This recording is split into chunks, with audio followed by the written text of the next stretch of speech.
Mi nombre es Alejandra Rodríguez y estás viendo Write It Finanzas. Bienvenidos mis queridos writers. En el video de hoy les traigo a un entrevistado que es neurocirujano, es divulgador científico y es el creador del podcast Tu cerebro al desnudo. Él es Osman Salazar y con él vamos a estar hablando de nuestro cerebro, lo que pasa por adentro de nuestra cabecita cuando ahorramos, cuando compramos, compras compulsivas, la dopamina, el chute de dopamina que nos da comprar, ahorrar. Bueno, un montón de temas súper interesantes y sobre todo vamos a ver cómo funciona nuestra cabeza cuando nos enfrentamos a nuestras finanzas personales. Así que, como podrás ver, es una entrevista súper interesante, así que quédate hasta el final. Vamos entonces a darle la bienvenida a Osman. Bienvenido, Osman. Encantado, aquí estamos para lo que tú digas. Pues la primera pregunta que me gusta hacerle a mis invitados es acerca de cómo aprendieron a gestionar el dinero. Si de pequeño te daban paga tus padres, si te enseñaron a ahorrar, o cómo has aprendido lo que tú sabes sobre la gestión del dinero.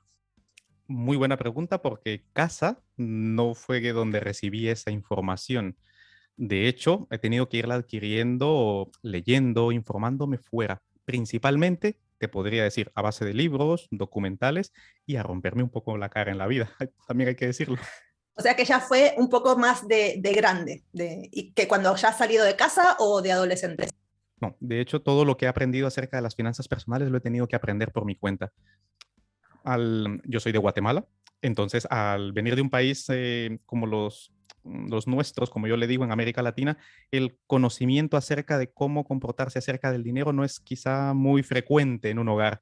Y yo podría decir que no recibí esa información ni en mi niñez ni en mi adolescencia. He tenido que adquirirla ya en mi juventud y adultez.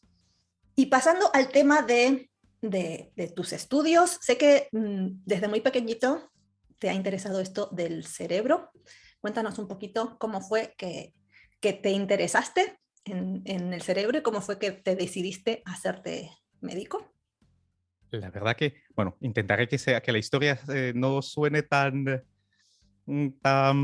impactante como pudiera parecer. Yo he querido ser neurocirujano prácticamente desde que tengo memoria. De hecho, yo no sabía que se llamaba así. Es decir, yo sabía que había un médico que se ponía una mascarilla y tenía un gorrito y que operaba la cabeza. Desde muy pequeño no sabía cómo se llamaba eso. Yo quería hacer eso. ¿De dónde viene? Desafortunadamente, al venir de un área muy violenta en mi país, el presenciar heridas por arma de fuego o traumatismos craneoencefálicos, golpes en la cabeza, pues inconscientemente hizo que buscara la manera de poder solucionar esos problemas a través de la cirugía. Y así es como surgió mi interés por las neurociencias y por el cerebro en general. Y luego, pues, descubriste que eso se llamaba neurocirugía y te pusiste a estudiar esto y luego te viniste a España, porque le vamos a contar a mis writers que Osman es otro de mis compañeros de Toastmasters. Saben que a mí me gusta sacar gente interesante y en Toastmasters hay unos cuantos, así que también lo he traído de aquí, así que es de Guatemala, pero ahora estás en Mallorca. ¿Cómo fue esa transición? De hecho, el estudiar la carrera de medicina ha sido como un paso intermedio para ser neurocirujano. Yo tenía claro lo que quería hacer desde muy pronto. Sabía que tenía que hacer la carrera de medicina. No había la especialidad de neurocirugía en mi país como tal. Entonces, sabía que tenía que terminar la carrera y luego irme fuera. Estuve haciendo unas rotaciones incluso en México, Colombia, en Estados Unidos y también aquí en España. En España era la vía más corta para ser neurocirujano y por eso me vine aquí al terminar la carrera. Pero sí podía decirte que el camino crítico que debía seguir para hacer lo que hoy hago, sí lo tenía bastante claro desde muy pequeño. Y pues ahora que sabemos quién eres, qué haces, a qué te dedicas, vamos a exprimirte un poco esas neuronas. Vamos a ver, dispara. ¿Sabes que hay un área de la economía, que es la neuroeconomía? No sé si conoces sobre el tema, si sabes algo. Un poquito, sí. A ver, ¿qué nos puedes contar tú? Que seguramente sabes más que yo, sobre todo por el parte de la neuro. Claro. Realmente la neuroeconomía es como una hija pequeña de la economía conductual, realmente. Inicialmente los psicólogos empezaron a intervenir acerca de cuáles eran los motivos por los cuales las personas hacemos lo que hacemos, específicamente respecto a nuestras decisiones económicas, y a partir de allí una teoría psicológica y económica, surgió también la idea de ir aplicando los conocimientos de las neurociencias, la estructura y la función del cerebro, a las decisiones humanas en relación a las finanzas principalmente y a la economía en general. Y esas son las bases de las que surge la neuroeconomía, que es como la conocemos hoy por hoy. Yo siempre digo que la parte más difícil de las finanzas personales es la parte personal, justamente, no tanto la financiera. Y también me gusta hablar mucho de esto, de que se escucha también mucho en todos los ámbitos, no solo en las finanzas, sobre nuestra parte emocional y nuestra parte racional, ¿no? Como si fuera un angelito y un diablito que están en constante lucha dentro de nuestra cabeza. Eso, ¿qué explicas? O sea, tiene una explicación, supongo, científica. ¿Cómo funciona? ¿Quién gana entre la batalla de la razón y la emoción? De hecho, es una respuesta bastante sencilla, desafortunadamente. Somos unos seres emocionales con la capacidad de razonar y no al revés. Lo de Homo sapiens quizá nos hubieran puesto mejor Homo emotions, mejor, hubiese sido más adecuado, o Homo sensus, de que somos capaces de sentir más que de pensar. A nivel biológico, nuestro cerebro realmente tiene una gran cantidad de conexiones respecto a las sensaciones corporales y a las emociones. Y la parte que piensa racionalmente como tal es muy nueva, evolutivamente hablando, y se encuentra a raya constantemente por parte de esos circuitos emocionales. Entonces, la gran mayoría de decisiones que tomamos, de hecho, son de índole emocional. Es así Aunque que nos consideremos una persona súper analítica y racional, sigue siempre gana siendo la emoción. predominantemente emocional. De hecho, la mayoría de personas que se consideran así tienen problemas a la hora de leer e interpretar sus propias emociones. No se dan cuenta de esto y toman decisiones pseudo-racionales, se llaman, porque están tomando decisiones enmascaradas en un proceso muy racional aparentemente, pero que lo que subyace realmente es una necesidad o una motivación emocional escondida que escapa a la conciencia de la persona. Con lo cual el hecho de ser muy racional no es una virtud. Esto es como lo típico que quiero comprarme algo y entonces me empiezo a justificar que lo necesito por esto y a razonar los motivos por los cuales necesito comprármelo, pero en realidad parte de un impulso, ¿no? Y luego Totalmente. lo Por ejemplo, justificamos. recuerdo que en una conversación que tuvimos tú y yo acerca de este tema, nosotros sustituimos una necesidad emocional, la mayoría de las veces, por un artículo económico, el que fuese. Y eso es el principio fundamental, tanto de la economía conductual como de la neuroeconomía. La gran mayoría de personas no somos conscientes que estamos haciendo esa sustitución que tú dices. La decisión ya la hemos tomado y luego empezamos, nuestro cerebro racional lo único que hace es empezar a hacer una serie de justificaciones de una decisión que es predominantemente emocional por su naturaleza. Y esto, a ver, hay veces que, a pesar de ser súper emocionales, nos podemos como controlar o podemos tener, crear algún sistema y seguirlo medianamente y tener nuestras finanzas en orden, pero hay otras personas que no, que se dejan llevar más por estos impulsos y pues luego se meten en problemas de deudas o en problemas más graves. ¿Qué hace que una persona sea como más, que caiga más en la tentación o menos? ¿Esto es algo biológico? ¿Es algo del comportamiento? ¿O cómo funciona? De hecho, es de ambas. Creo que un aspecto importante aquí es porque me lo preguntan muchas veces por qué personas tan inteligentes tienen vidas tan desastrosas, no solo a nivel económico, a nivel personal en general. Como sociedad tendemos a pensar que si inteligencia es sinónimo de racionalidad y no tiene nada que ver una cosa con otra. Por ejemplo, contestando a tu pregunta, biológicamente hay personas que vienen predispuestas a tomar decisiones de forma más impulsiva, por genética. Eso es así. Unos son más impulsivos que otros. Ahora bien, todos en teoría deberíamos tener la capacidad para poder controlar esos impulsos.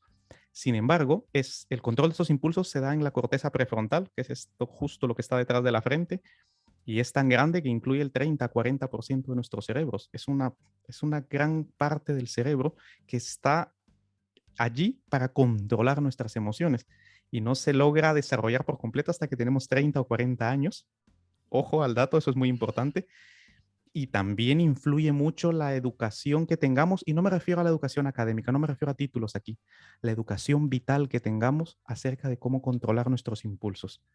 Por eso, personas que pueden tener títulos académicos de valorado renombre, pero no tengan la formación básica de cómo tomar decisiones o cómo controlar sus decisiones, siguen teniendo una vida catastrófica a nivel económico o personal, independientemente de los títulos o la inteligencia que tengan. Es una parte genética y otra parte importante también de la biografía de esa persona. O sea que si yo me considero una persona de esas súper impulsivas y además digo, es que yo soy así, yo soy así, ¿no? Y ahora, Exacto. si encima me está diciendo que es genético, pues más me lo justifico, ¿no? Soy así, ¿qué le voy a hacer? Aunque genéticamente y biológicamente tenga esa predisposición y mi educación o mi biografía, como dices tú, tampoco haya sido la más favorable, ¿hay algo que yo pueda hacer a estas alturas y tenga, no sé, más de 40 años? ¿O ya está todo perdido? Absolutamente, absolutamente. No hay que caer en el error del determinismo exagerado científico. Es decir, de hecho, volviendo al punto de la economía conductual y la neuroeconomía, hay un premio Nobel de Economía, que es Daniel Kahneman, seguramente le conoces, el que escribió el famoso libro de Piensa rápido, piensa despacio, y habla del sistema 1 y sistema 2. ¿En qué se diferencian? Biológicamente todos tenemos un sistema 1. Es un sistema impulsivo, intuitivo y reflexivo en el que tomamos las decisiones sin darle una segunda vuelta. La diferencia está en que, uno, tengamos la capacidad de parar y de poner nuestro sistema 2 a funcionar. Todos tenemos uno. El punto no es si biológicamente ya soy así, sino si realmente voy a tomarme el tiempo para parar, analizar la situación y luego decidir. Hay una costumbre más que una tendencia biológica a actuar de forma impulsiva. ¿Dónde está nuestra posibilidad de tomar el control en ese espacio entre el estímulo y la respuesta que decía Stephen Covey, el famoso autor de los 7 hábitos de la gente altamente efectiva? Allí es donde realmente lo podemos hacer. Es verdad que a algunas personas les costará más que a otras, pero francamente hay una franja en la que podemos modificar la estructura de nuestro cerebro para tomar decisiones distintas. Así que para nada estamos condenados a ser impulsivos para el resto de nuestra vida, ni mucho menos. ¿Y eso cómo lo podemos hacer? ¿Hay algún ejercicio que podemos practicar? ¿Cómo se desarrolla eso? Lo primero es la toma de conciencia, que es lo más difícil. El reconocer que cometemos errores y que estos errores no son puntuales, sino que a la hora de verlos vemos que son los mismos, siempre de la misma forma. En ciencia decimos que son sistemáticos. No es que el mundo esté en nuestra contra, es que nosotros estamos haciendo las cosas de una manera errónea. Esta es la parte más dura y volvemos al punto nuevamente del cerebro y la economía. El sentir que nos equivocamos nos genera un dolor, estimula las mismas zonas del cerebro que el dolor físico o que cuando perdemos a una persona. Y vamos por la vida la mayoría de nosotros obviando esto y no tomando conciencia de lo que estamos haciendo mal. O sea, lo primero es ver la realidad ante nuestros ojos y tomar esa decisión tan dolorosa de decir, lo estoy haciendo mal y necesito cambiar. Lo mismo que para cualquier vicio, cualquier adicción, el alcoholismo, la adicción a cualquier droga, que necesitas reconocer que tienes un problema para cambiarlo. Con las decisiones económicas es lo mismo. Ese es el paso más difícil, porque en el fondo todos lo sabemos, pero muy poco lo reconocemos. Una vez tomada esa decisión, el resto de aspectos no es que sean fáciles, pero sí son más sencillos, porque es repetición y repetición de antes de tomar una decisión impulsiva, establecer un mecanismo para parar, para frenar. Hay distintas técnicas para esto. Para cuando le vas a dar compra en un clic en Amazon, un momento, ya es un control de impulsos, pero tú has puesto la luz de tu atención primero en que ese problema existe. Si esto no lo haces, es muy difícil cambiar. Quita la tarjeta de crédito de Amazon, que no esté guardada. Perfecto, o sea, toda esta serie yo he visto algunos de tus videos que son muy interesantes, por cierto, todas estas técnicas, nuestro cerebro va a ir por libre y va a hacer lo que le dé la gana. Nosotros tenemos que saber esto y ponerle barreras para impedir que eso sea así.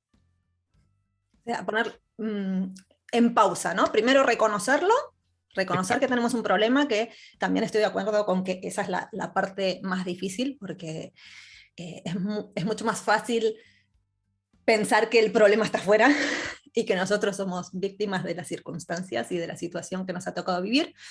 Pero además de las circunstancias, también tenemos un rol importante en nuestra vida, creo yo, que somos los protagonistas, y reconocer que nosotros podemos hacer mucho más de lo que creemos hacer, creo que es la parte más difícil, pero que una vez que damos ese paso y esto que decíamos, ¿no? De llevar a la conciencia, también creo que es un trabajo constante, ¿no? De día a día, y nos Claro. cuesta un esfuerzo importante llevarlo a la práctica. No es solamente decir, tengo este problema o soy un comprador compulsivo, ya está, ya me di cuenta, sino que creo que requiere un trabajo constante Exacto. de cada vez volverlo a llevar a la conciencia, ¿no? Es como Sí, no sé, no es uno que te cuando des medita por cuenta. primera vez, que la cabeza se va y dice, no, vuelve aquí.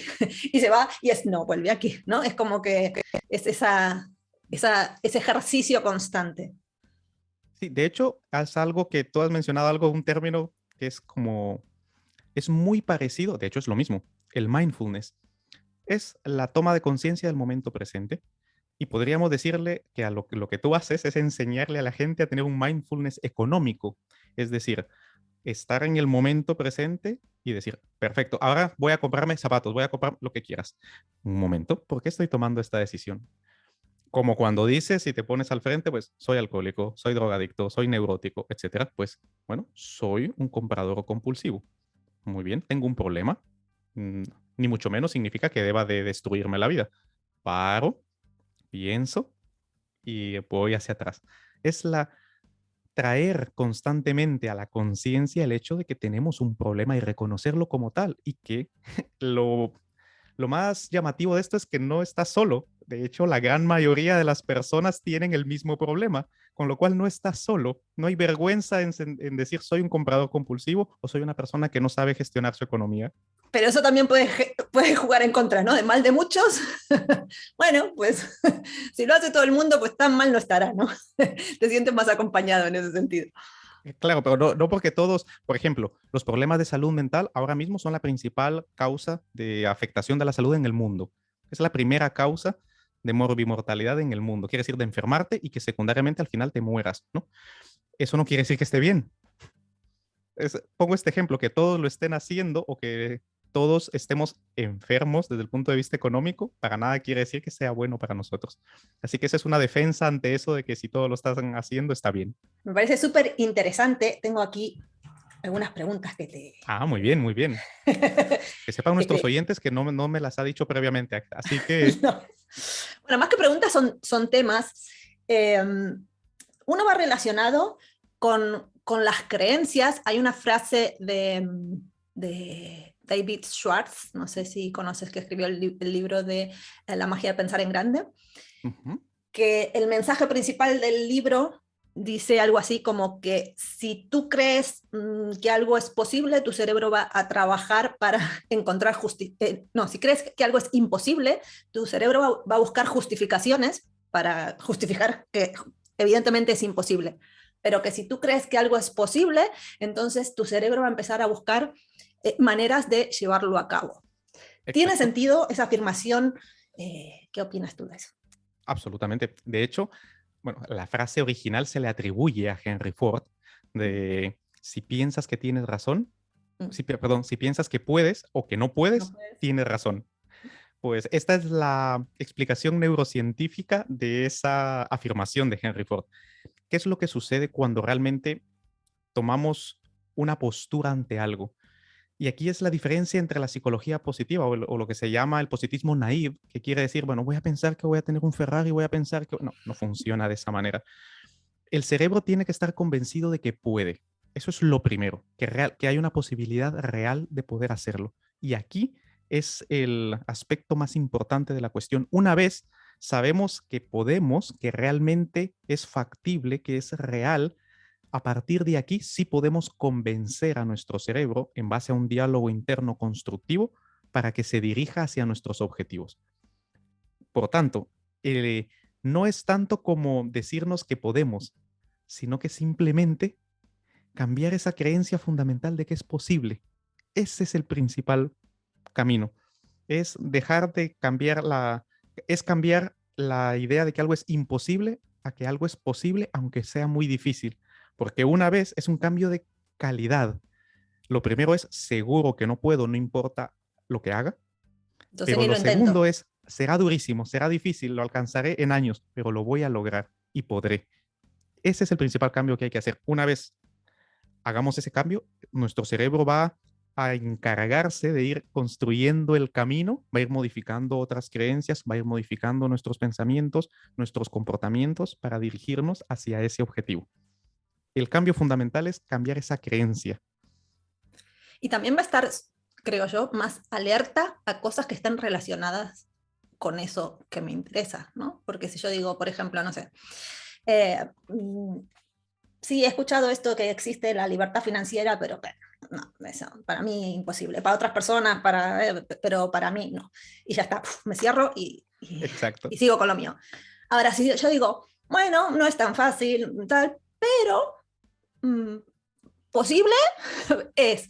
Entonces yo creo que en ese momento ya toda esa información que está ahí pululando, que en conversaciones de otros, en libros, en videos, en información que está allá afuera, que si nosotros directamente como que nos cerramos a eso, aunque esté allá afuera, como que ni siquiera le prestamos atención, porque es algo que no nos interesa, pero que si creemos que sí que se puede, entonces vamos a estar con la antenita ahí y cuando escuchemos algo que se relaciona con eso, vamos a decir, a ver. De hecho, mira, esto, un ejemplo de la vida cotidiana. Cuando escuchamos una canción que no habíamos escuchado antes y te gusta, luego dices, oye, la escuchas por todos sitios. Y una y otra vez, o una figura de un famoso, un actor o una actriz que la ves y te das cuenta y te gusta, le empiezas a encontrar por todos sitios. A lo que hace referencia es que cuando la atención es como una luz, literalmente. Imagínate que es coger una linterna y alumbrar algo. Los estímulos están allí siempre. La cantidad de información que nos llega es la misma siempre. Pero la atención lo que hace es ponerle luz a esa cantidad de información que despierta nuestro interés.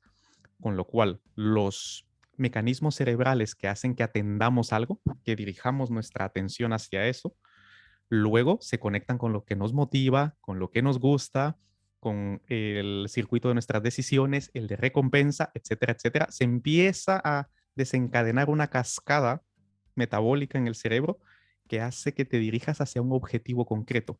Obviamente habrá problemas y habrá dificultades, pero ya se ha puesto en marcha nuestro cerebro hacia un objetivo. Y esa es la razón por la cual el cambiar una idea fundamental es indispensable para poder alcanzar cualquier objetivo. Recién has mencionado el circuito de recompensa. Exactamente. ¿Puedes profundizar un poco más ahí? ¿Cómo Muy funciona bien, eso claro. de recompensas cerebrales? Pues mira, realmente, en último término, nuestro cerebro ha evolucionado para poderse relacionar con sus pares. Básicamente es eso lo que hace el cerebro. El cerebro surgió por la necesidad de que los distintos otros sistemas, por ejemplo, el de digestión, el de excreción, el inmunológico, etcétera, iban a la suya y era necesario poner un orden. Así surgió el sistema nervioso y vamos a decir, la joya de la corona del sistema nervioso es el cerebro. Por lo tanto, el cerebro lo que hace es organizar y para eso necesita relacionarse. ¿Y esto qué tiene que ver con el circuito de recompensa? ¿Cómo vamos a saber si algo lo estamos haciendo bien o lo estamos haciendo mal? El organismo tiene que tener algo dentro, como una especie de brújula interna que le diga hacia dónde dirigirse. Y el circuito de recompensa hace eso. Cuando tú haces algo que consideras que está bien, te hace sentir bien, o cuando tú haces algo que está mal, te hace sentir mal. ¿Cuál es el problema? Es que, ¿qué es lo que está bien y qué es lo que está mal? Si únicamente reproduces la sensación del placer momentáneo, esto es muy dependiente de la dopamina, entonces te hará buscar eso mismo una y otra vez y te quedas encerrado en ese sistema porque entre más placer tengas, más querrás repetir esa experiencia. Las personas que tienen decisiones sabias, vamos a decir así, sensatas desde el punto de vista económico, son capaces de mantenerse un poco al margen de ese círculo vicioso de hacer siempre lo mismo, aunque genere mucho placer en el momento actual, lo que se conoce como diferir la recompensa. Entonces, sí hay una diferencia biológica clara entre aquellas personas que les cuesta más manejar su economía y aquellas que lo llevan mejor en este circuito. Es este circuito lo que hace que sea más fácil o más difícil controlar nuestros impulsos. La dopamina juega un papel muy importante aquí. Y contra la dopamina también podemos hacer algo. O sea, esto mismo que hablábamos antes de llevarlo al lado consciente, también sirve para aguantar los ataques, el mono de dopamina. Sí, afortunadamente, a diferencia de las sustancias, ¿qué es lo que pasa? Una pequeña reseña acerca de las adicciones a sustancias. Tienes la dopamina y tienes una sustancia que potencia la acción de la dopamina de una forma exagerada. Cuando tienes una adicción o una costumbre a algo, no tienes ese respaldo. Vamos a decir, la cocaína, por ejemplo, es un estimulante de la dopamina brutal. Entonces, al no tener un refuerzo tan exagerado, sí tienes bastante margen de maniobra para echarte hacia atrás. Y ¿cómo se hace eso? Esa es la parte más difícil. Volvemos nuevamente a la atención. La atención lo que hace es diferir, postergar ese placer o distraerte. Y la parte más complicada es gobernar el circuito de la atención para dirigirlo hacia otro aspecto que no sea el que te produce placer inmediato. La forma más sencilla es la distracción, es lo primero, obviamente distracciones positivas. En lugar de comprar, pues ir a correr, ir a leer, por ponerte algunos ejemplos, algunas otras actividades que nos generen placer, pero que sean de uno, más socialmente mejor aceptadas por una parte y la otra que no tengan consecuencias negativas para Más nuestro baratas. bienestar. Exactamente. O distraer nuestra atención en eso que queremos que está a largo plazo, que si nos gastamos el dinero ahora en esto que nos da placer inmediato, no vamos o vamos a tardar más en conseguir eso que también queremos, que es un De proyecto a lo hecho, mejor. justamente algo que tú haces en tu canal y que está respaldado por la neurociencia es cuando tienes estos cravings en inglés, ¿no? Esta urgencia de gastar o de tomar una decisión impulsiva. Otra cosa que secreta dopamina en el cerebro es cuando tú sientes que estás avanzando en algo. Es decir, si tú tienes un objetivo, puedes tomar esta energía, simplemente distraerte y dirigirla hacia este objetivo que tienes del control de tus finanzas y avanzar en algo. Por ejemplo, ¿qué decirte? Se me ocurre si dentro del programa está, pongo un ejemplo, coger un poco de dinero y meterlo en la alcancía, por decir algo, ¿no? Ahorrar, ver opciones para poder gastar menos, etcétera. Esa sensación de logro nos genera una descarga de dopamina. Y si se hace bien, lo que hacemos es transferir ese enganche que tenemos a gastar compulsivamente hacia tomar decisiones favorables hacia nuestra economía.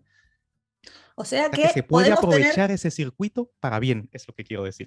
o sea que podemos tener un chute de dopamina pasando la tarjeta de crédito y comprando ese par de zapatos, o podemos tener un chute de dopamina metiendo ese dinero en una hucha y sintiendo ese progreso. Exactamente. Entonces empiezas a transferir esa sensación y te empiezas a sentir bien contigo mismo. Y aquí hay una cuestión importante. Cuando tú pasas la tarjeta de crédito, te da un chute de dopamina, pero no te da oxitocina. Entonces te sientes bien a nivel físico, pero tu conciencia sabe que lo has hecho mal. Al cerebro no le engañas, pero cuando encima tú difieres esto y tomas una buena decisión, tu cerebro te recompensa con un poco de oxitocina, con lo cual te sientes bien a nivel físico y tienes esa sensación subjetiva como de superioridad moral, como, mira, qué bien Sí, lo he hecho. qué bien lo he hecho. Exacto, te das tu palmadita. Es el angelito que te da la palmadita, es la oxitocina que te dice, buen niño, lo has hecho bien, lo has hecho bien. Sigue así, sigue así. O sea que hay luz al final del camino, ¿no? Porque generalmente Por mis supuesto que sí, y alumnos, mucha. sobre todo esto, si están muy enganchados en el tengo que reducir mis gastos o estoy gastando mucho o no me puedo aguantar, no sé, por ejemplo, justo antes de ayer que tuve una mentoría grupal, tengo una de mis alumnas que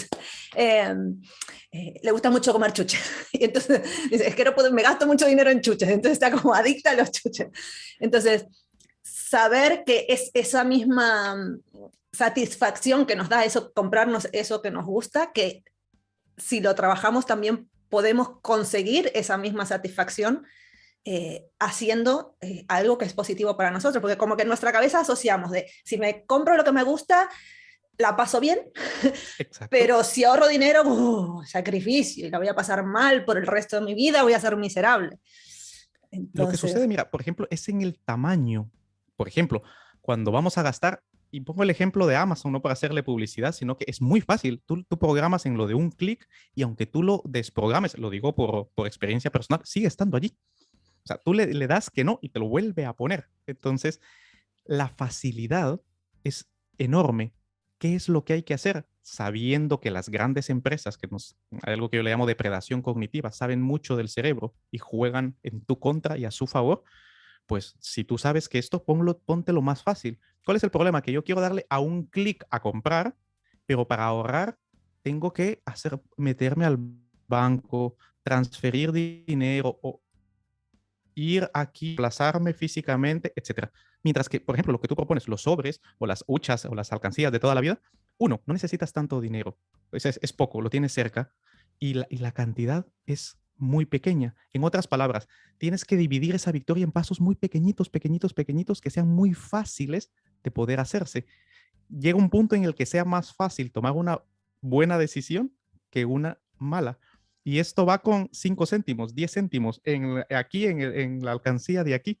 Algo que sea tan inmediato y tan pequeño que ayude a tu salud, que ayude a tu circuito de la dopamina a ir secretando esas pequeñas dosis. Y luego, poco a poco, tu atención, tu cableado cerebral, la dopamina y otros neurotransmisores, cuando se repite lo mismo una y otra vez, de la misma forma que te has vuelto adicto a la compra, de esa misma forma puedes desaprenderlo y volverte adicto al ahorro. Es el mismo mecanismo y tu cerebro tiene la capacidad de cambiarse aun cuando seas adulto, o sea que para nada está todo perdido, ni mucho menos. Buena noticia, buena noticia. Así que todos los miembros de tu canal tienen que saber esto, que lo que están haciendo está cambiando la estructura de sus cerebros realmente, no de forma filosófica, ¿no? Si les hicieran una resonancia magnética funcional antes de empezar tu canal y unos 2 años después, o menos, 3 meses después, notarían cambios estructurales en su corteza cerebral a ese nivel. Por eso es importante que la gente lo sepa. O sea que con nuestro comportamiento podemos físicamente cambiar nuestro cerebro. Sí, cambias su estructura y cambias su función. Y por ende, la mente es lo que el cerebro hace. Si tú cambias la estructura y función del cerebro, cambiarás la forma en la que pienses, en la que sientas, en la que reaccionas, en la que decides y en la que actúas. En otras palabras, te cambias a ti. Estás reescribiendo la narrativa de tu vida. O sea que esto de yo soy así, es una excusa. No, es una excusa. O sea, sí. Aunque yo sea así, si trabajo, no es fácil, pero si trabajo y hago lo que tengo que hacer, sí que puedo cambiar y cambiar, y no solo cambiar con esa sensación de sufrimiento, de esfuerzo, ¿no? Sino que cambiar hasta que un momento eso resulte hasta placentero, inclusive. Exactamente. Así es. Pues esa es una súper noticia positiva. Creo que mis raters van a estar contentísimos de escuchar esto. Sobre todo, ¿sabes qué es la parte más importante? Es que desafortunadamente creo que los divulgadores neurocientíficos o los divulgadores de las neurociencias, creo que cometemos el error de transmitir esta información como que si fuese, ¿cómo decirlo? Como que si fuese cultura popular. Y la gente suele perder el respeto a esta información.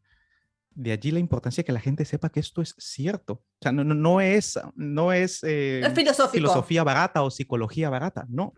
El cerebro cambia estructuralmente cuando a partir de 90 días hemos cambiado un hábito. O sea, el hábito se cimenta en el cerebro a partir de los 90 días. De allí la importancia que no importa lo que hagas. Si vas a ir al gimnasio, ve todos los días durante 90 días. Si te vas a levantar a correr, corre todos los días durante 90 días, etcétera.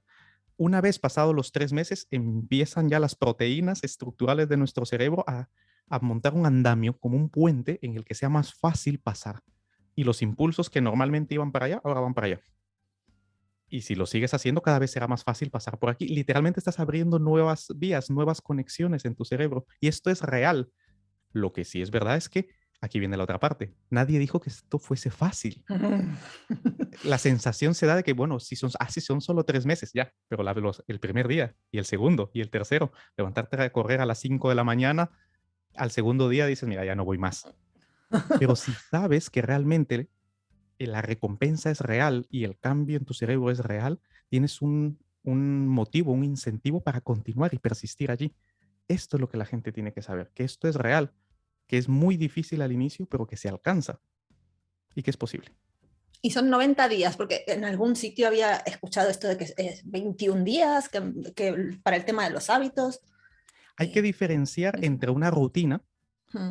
es cuando tú estableces una rutina, lo mínimo son 3 semanas, pero esto quiere decir que tú tienes que hacer un esfuerzo cognitivo por hacerla. En otras palabras, ¿vale? Yo voy a ir a entrenar, pero no me siento bien yendo a entrenar. A partir de los 3 meses, yo voy a entrenar y mira, hasta me gusta ir a entrenar. O incluso no veo mi vida sin ir a entrenar.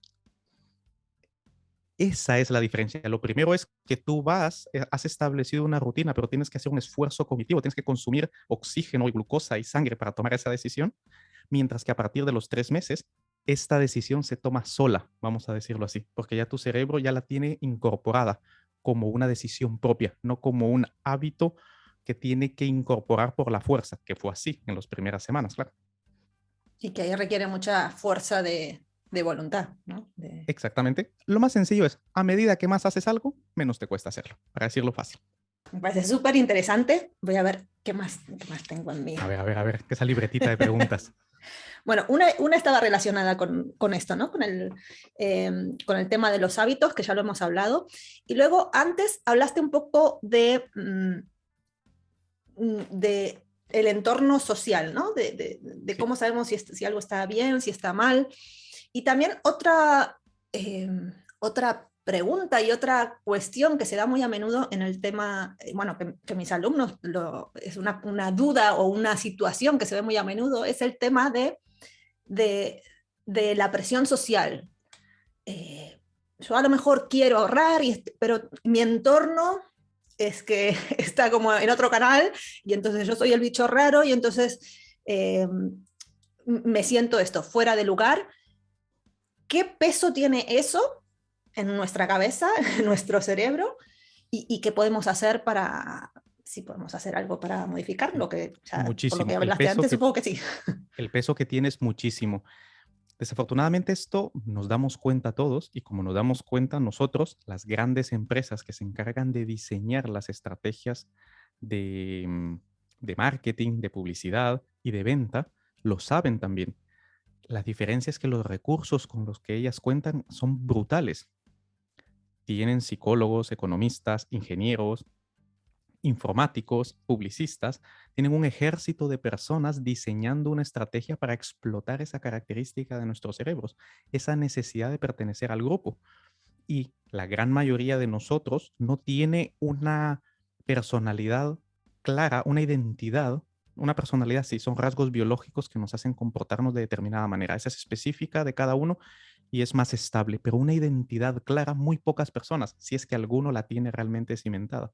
La mayoría de nosotros está en constante proceso de construcción de esta identidad. ¿Y cómo la construimos? La única forma es, ¿cómo sé quién soy yo? Es cómo sé quién no soy yo. Es en referencia a los que me rodean. Y todos tenemos una necesidad de parecernos al resto. Como todos estamos editando nuestra identidad, todos tenemos necesidad de parecernos al resto, Pues imagínate, tienes a millones de personas buscando quién ser, buscando qué pensar, buscando qué hacer, y los tienes 24/7 en unas pantallas y tienes todo el dinero, toda la tecnología y toda la ciencia detrás para poder hacer que esa gran masa haga lo que tú quieras. He allí lo perverso de todo esto.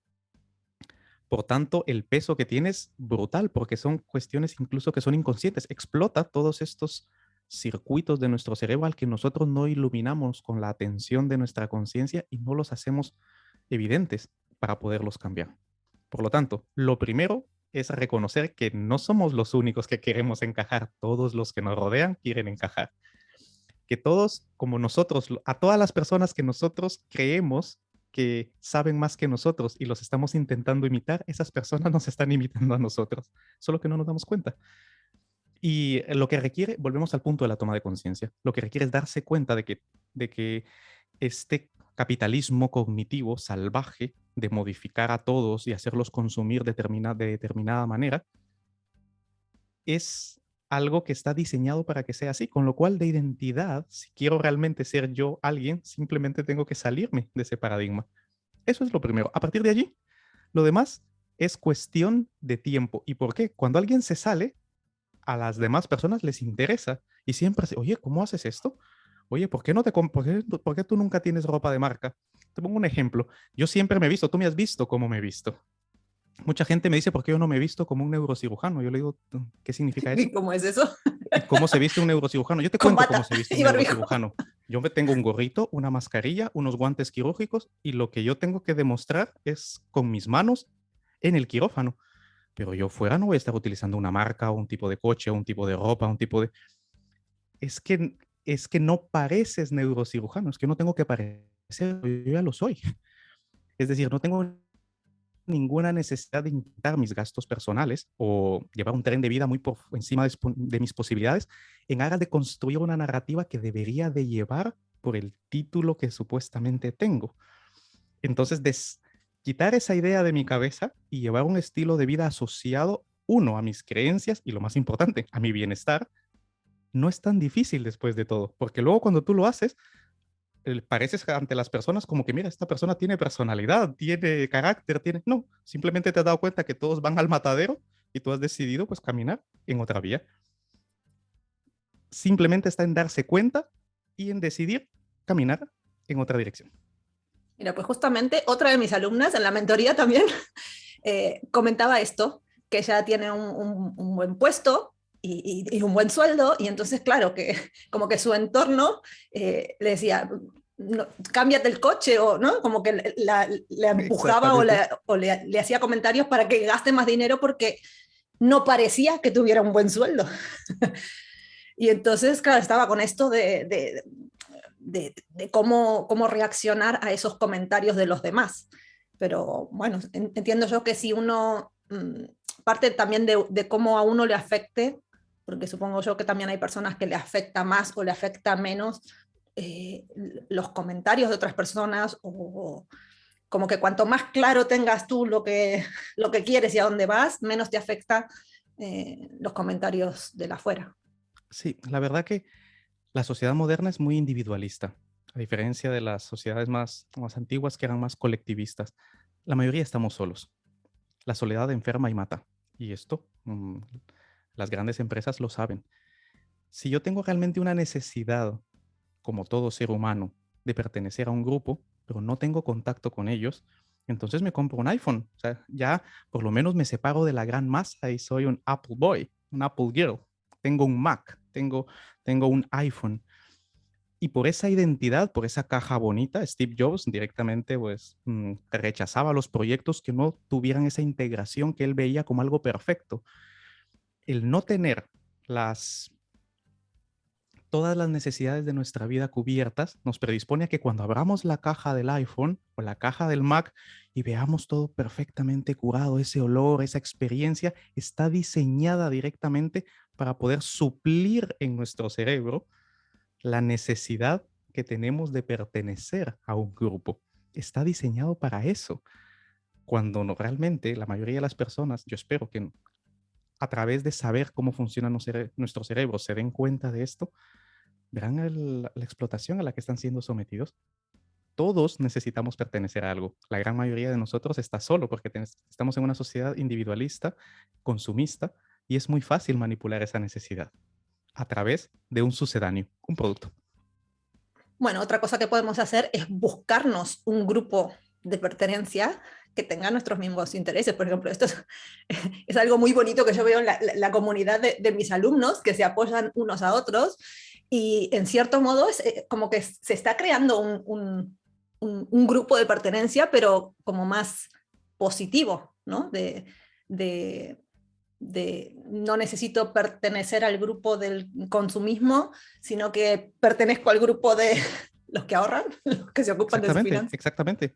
Lo más importante es encontrar una masa crítica suficiente. Y mira, tú lo has generado un número de personas importante en el cual yo pueda sentirme identificado. Y dado a que muy probablemente no los encuentre a mi alrededor, porque la gran mayoría de personas que me rodean estarán totalmente raptados por el sistema, al menos a través de las redes sociales o a través de los medios tecnológicos que nos permiten comunicarnos, pertenezco a una tribu, vamos a decirlo así, en la cual tenga mejores hábitos y mejores costumbres a la hora de administrar y gestionar el dinero. No estoy solo.